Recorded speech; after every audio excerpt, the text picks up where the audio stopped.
responsibility. That dream had been alive for no less than 7 years. They have to perform in this environment, knowing full well is for nothing more than honour. Well, honour is such a special word. Russia cruelly defeated by Spain, 17 points to 12. A last score for Igor Gunya. And I was pitch side when that score went in, and well, this man here, he was devastated. Ostrushko, he lay under the post, the inside pass. Ostrushko goes in to try and clear. Sozanov goes in. Off your feet, on your knee. And Ostrushko, there he is. Gaysan, wide ball here, stepping back. Playing the ball there is it, Yurik Gustyusev. Ostrushko, well, the catch was good. Just short of the line. Russia almost there, and it's a simple run-in for Vladislav Sozanov. He'll head to the top of the table as the top try scorer here in Monaco.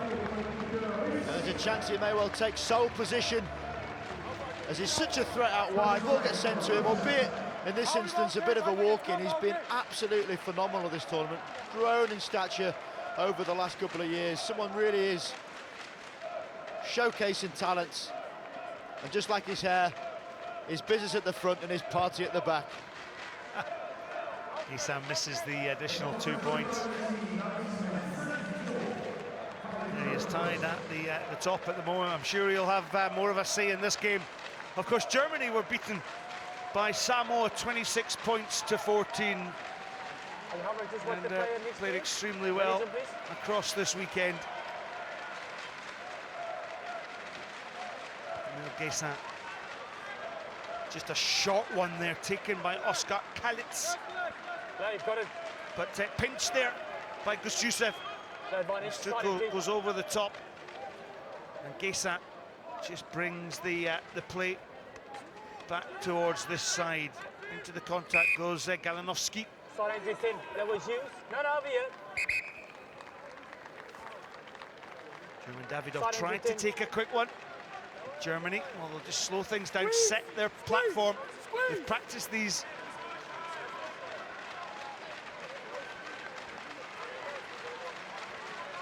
Well, they always used to look for Ostrushko on the run around here.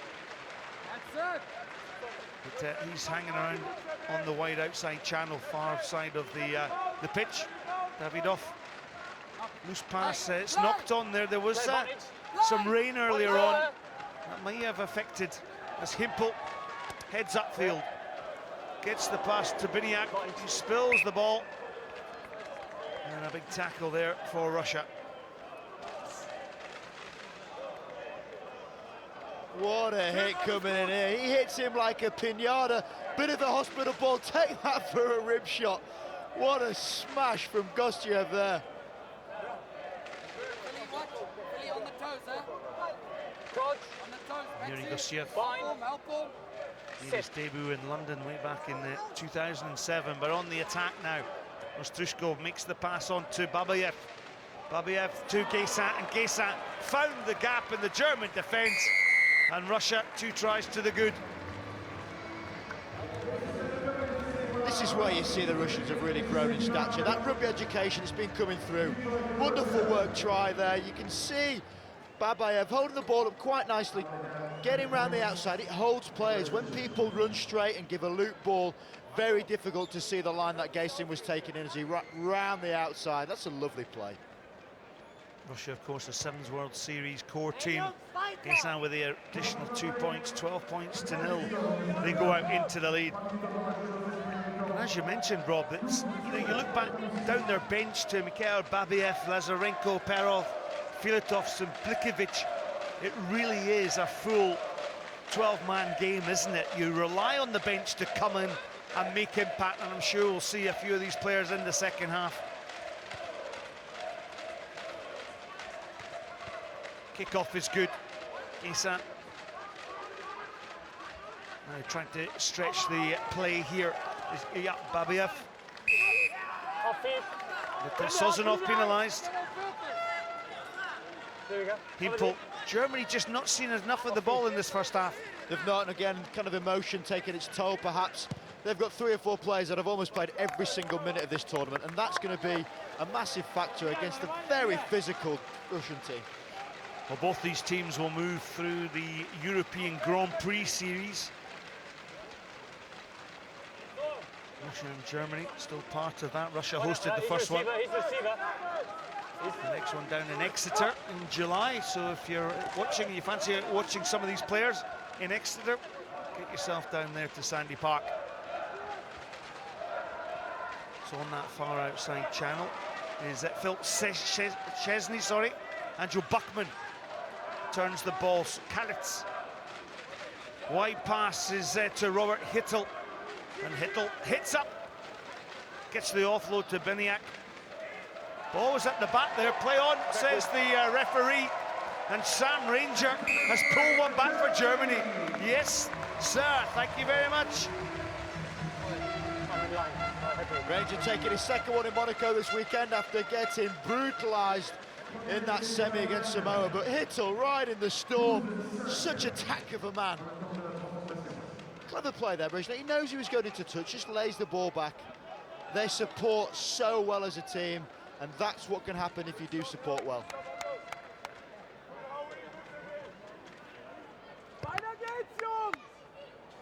Conversion missed. Score will stay at 12 points to 5. Bronze medal match here in the World Rugby Global Repechage tournament here in Monaco. A little bit cooler after that rain earlier on. And he pulled. Buckman chases. With a loud blast of the whistle. It looks as though Ben Cruz will just issue a yellow card here. That was dangerous play by Angelo Buckman in the air.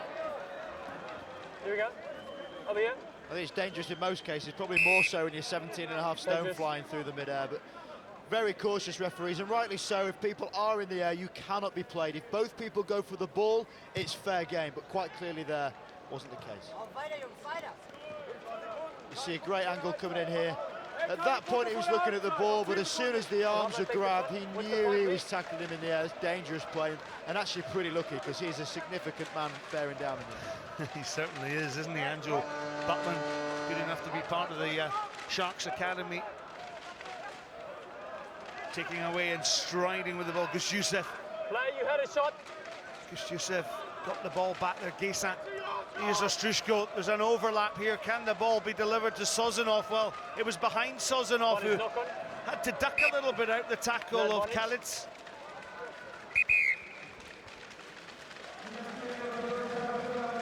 Half-time whistle goes from Ben Kraus. And it's Russia in the lead by 12 points to 5.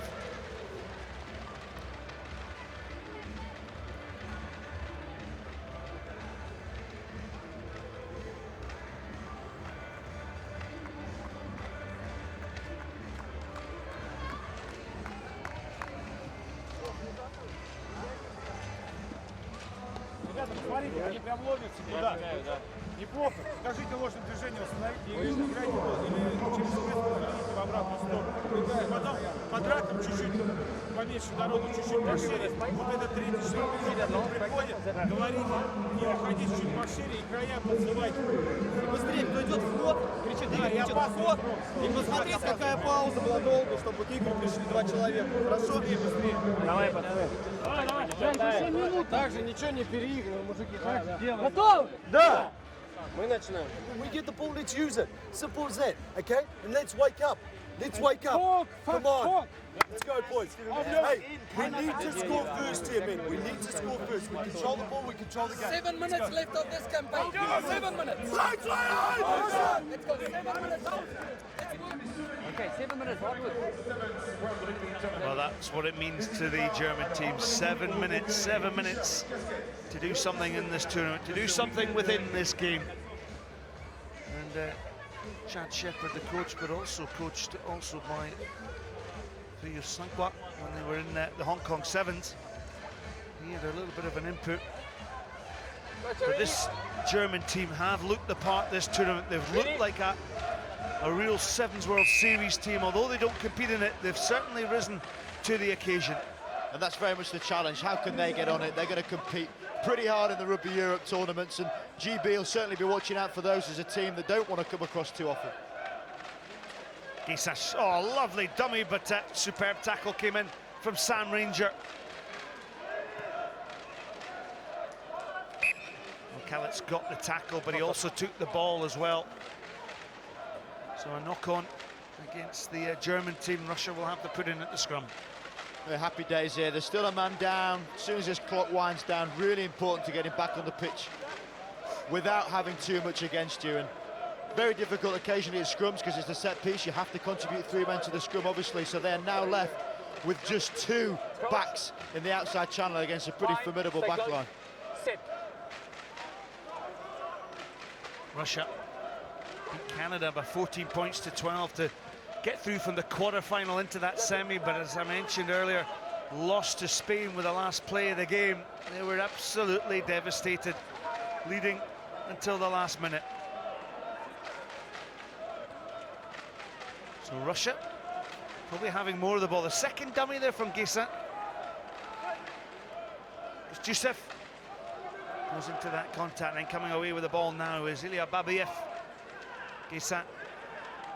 Kick is on, and Ostrushko's on the wide outside channel. Well, I don't think Ostrushko will score an easier try for his country than that one, but perfect execution for the Russian tank. Vladimir Ostrushko, a name synonymous with an imposing Russian team. Great play here, spots a bit of vision. Gustav, just put it in behind, often not needing to pass it. If the space is there, put it on the foot. Ostrushko, pick up, put down, big bad Vlad in the corner.